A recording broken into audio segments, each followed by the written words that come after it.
Hey guys, here's my completed DC15s animated style blaster. This build took a long time and was pretty complicated because I wanted it to be as functional as possible. And by functional I mean the stock moves and is magnetic so it will snap back into place and won't hang loose like the Hot Toys figure. This is a pretty complicated build so I can't recommend it to beginners, but you don't have to add the movable stock with the magnets like I did. You could just have it firmly in place and it would be just as good. When I made the longer DC15 rifle, I actually made a mistake and didn't have a long enough PVC pipe all the way through the blaster to support it, so this time around I fixed that issue with a longer PVC pipe and it works perfectly. The folding stock was one of the hardest parts of this build, so if you didn't want to make that part, then it's going to be much easier for you. It's actually kind of funny that when you fold the stock all the way back, it blocks the trigger, and at first I thought this was a mistake on my part, but when I looked at images from the show, that's actually canon. I always wondered why they didn't use this function very much in the show, and now it kind of makes sense. I guess that when they modeled this blaster for the first time, they never intended the stock to be usable, so later on when they wanted to use it, it was kind of messed up. But it works nonetheless, and here's a look at the magnets doing their job as well. I'm actually pretty proud of this part. I didn't think it was going to work originally, but thankfully the stock is very lightweight, so the magnets have no trouble holding it up. The bottom part of the stock is on a hinge joint, so it can be a bit loose at times, but it's easy to adjust and it won't fall out, so I don't really have an issue with it. The blaster can also be one-handed, which is a big plus for me. The DC15A didn't really have good internal support, so I couldn't one-hand that one, unfortunately.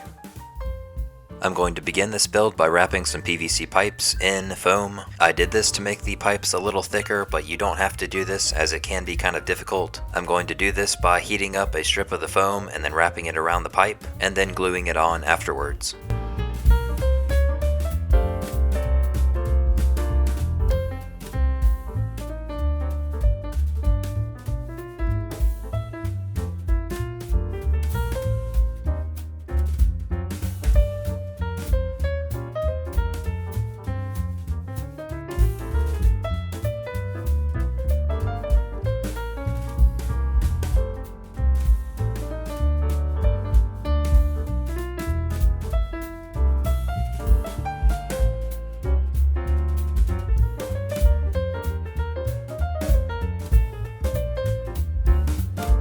Now I'm going to handle the main body of the blaster. This is going to be made of 10mm thick EVA foam. This stuff can be pretty tough to cut through, so you'll want a very sharp knife when you're cutting. And there's 5 pieces in total for this back section. There's 2 smaller pieces on the outside, 2 medium pieces on the inside, and then 1 large piece in the middle. The layers are supposed to form a step-like pattern, so I'll show what it's supposed to look like in the end.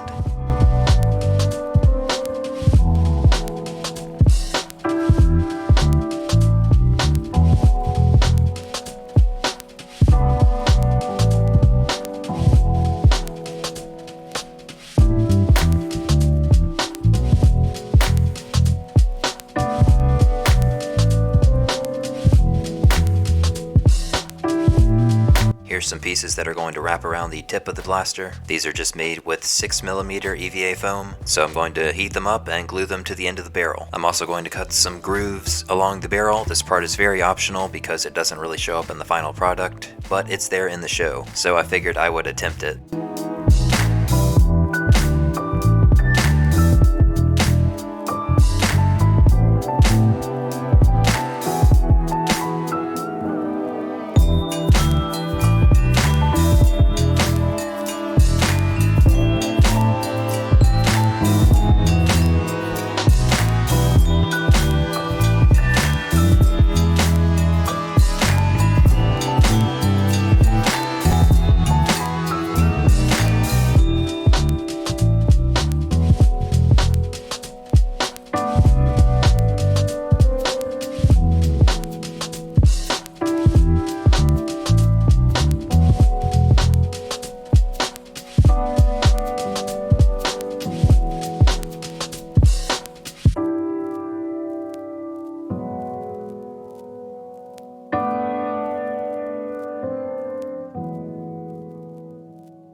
Next, we're going to handle the grip and trigger. Since this is going to hold up most of the build, it needs to be very strong, so I'm going to use some popsicle sticks and hot glue on the inside to reinforce it. But before that, I'm going to handle some of the little details, such as the iron sights on the front. These are made of just a flexible aluminum wire. You can buy these from the craft store. They're pretty cheap, but they can be hard to bend. I burned some holes through the PVC pipe using a wood burner and just glued them in place. I also sealed off the end of the blaster with this piece of foam.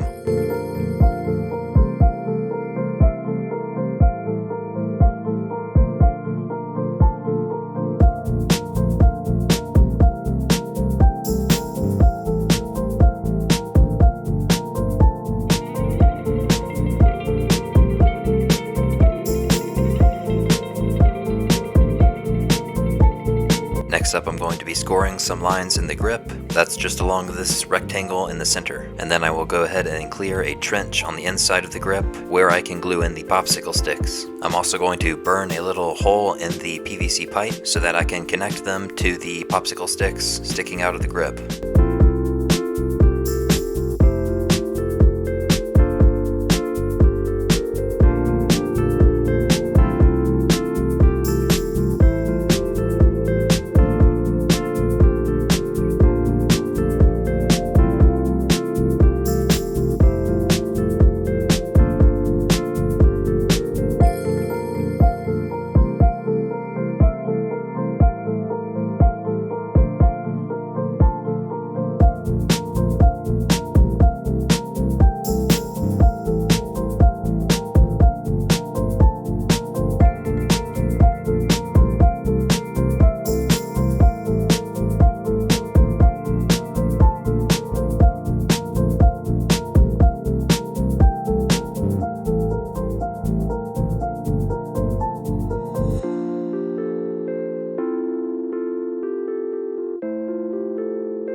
For this little cone piece, there is a template for it, so you don't have to guess how to make it. You'll just need to cut it out and glue it together, and then you'll need to cut out this circular end piece and cut a hole in the middle for the PVC pipe to go through.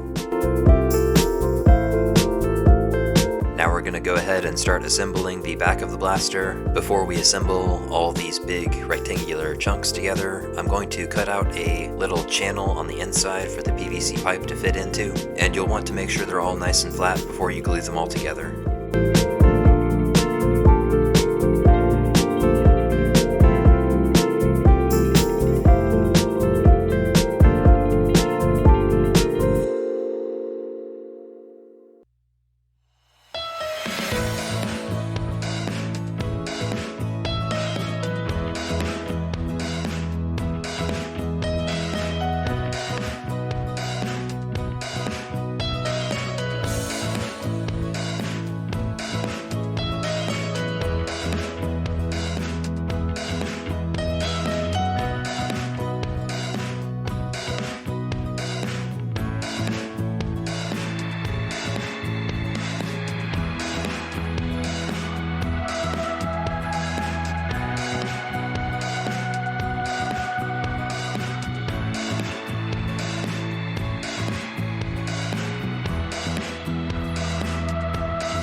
Once you've got them all connected together, it should look something like this, and the hole in the middle should be big enough for the PVC pipe to fit into. You'll also want to make sure there's enough room for the grip on the bottom to slot into the PVC pipe.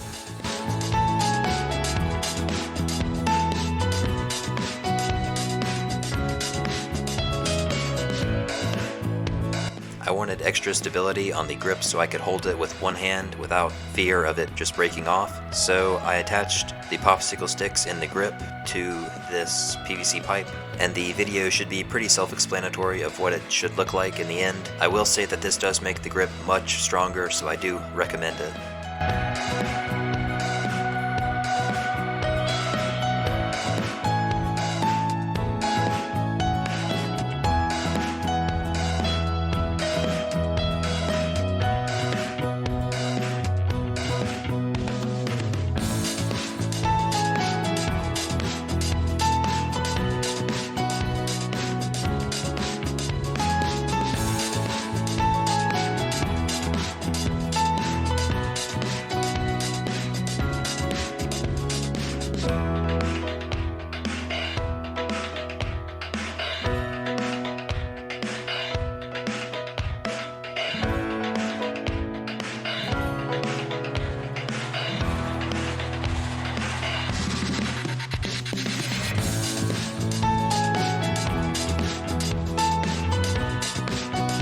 If you do find that your edges are uneven, you can sand them down a little bit, like I'm showing here. I'm using a mouse sander here, but it's probably not completely necessary.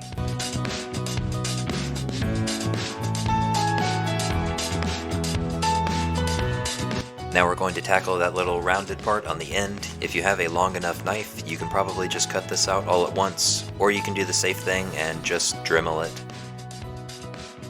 Now when you attach everything to the PVC pipe in the middle, you'll want to mark out with a Sharpie where everything should go so that nothing gets misaligned by accident. When you're attaching everything together, I would go very slowly and just make sure that everything is where it needs to be, that like the sights aren't pointing off to the side or anything, that everything is symmetrical and lined up as it should be.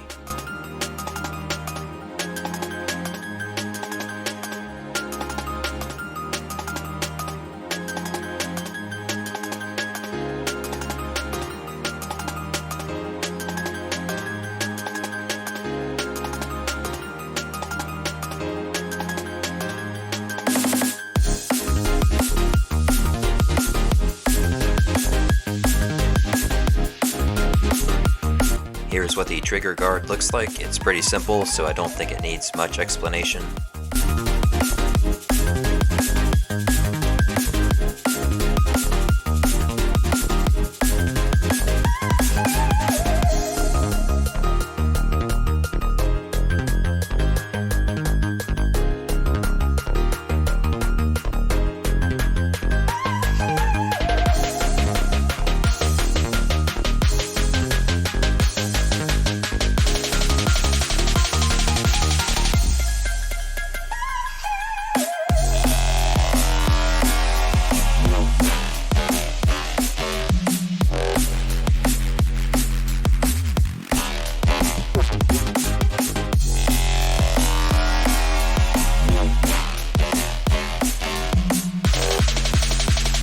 Now we're going to move on to the clip, and this is where I'm going to use some magnets to hold it in place. These are neodymium magnets, and they are very strong. So strong, in fact, that you have to separate them a little bit, or else they'll shatter each other when you collide them together. This can be done with just a small piece of foam, so it's no big deal.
There are a few seam lines and ugly areas that need some filling, so I'm going to be using a spackling to help hide some of those mistakes.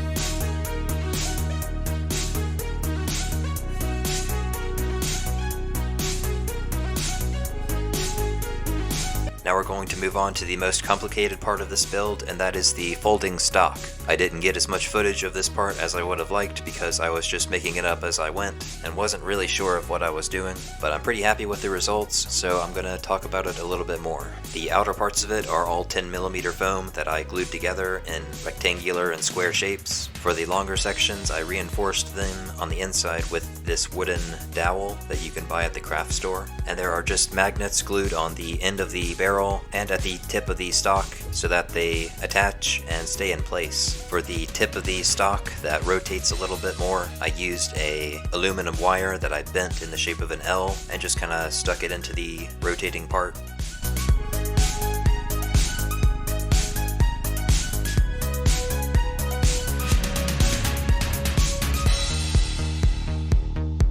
At At the base of the stock where it pivots, I added this little plastic cylinder, and it rotates very nicely.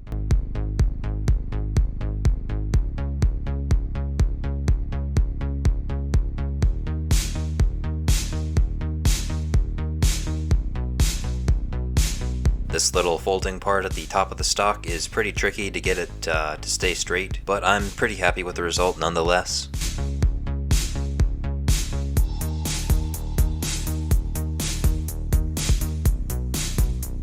Now for painting, I used a base layer of Mod Podge to act as primer, and then I just used regular Plat FX paint in black and gray to paint on the details. So now that it's finished, I can compare it with the Ruby's Toy Blaster that I had been using for a while. The Toy Blaster is obviously much smaller, and the stock is not quite right, since it's filled in and not hollow. I suppose from a distance it might be pretty difficult to tell the two apart, but when you get up close and hold it in your hands, you can really tell the difference with all those details. If you have any ideas on how to improve it, then feel free to leave a comment below. And once again, the templates for this are free and they are in the description. So, I'll see you guys in the next build.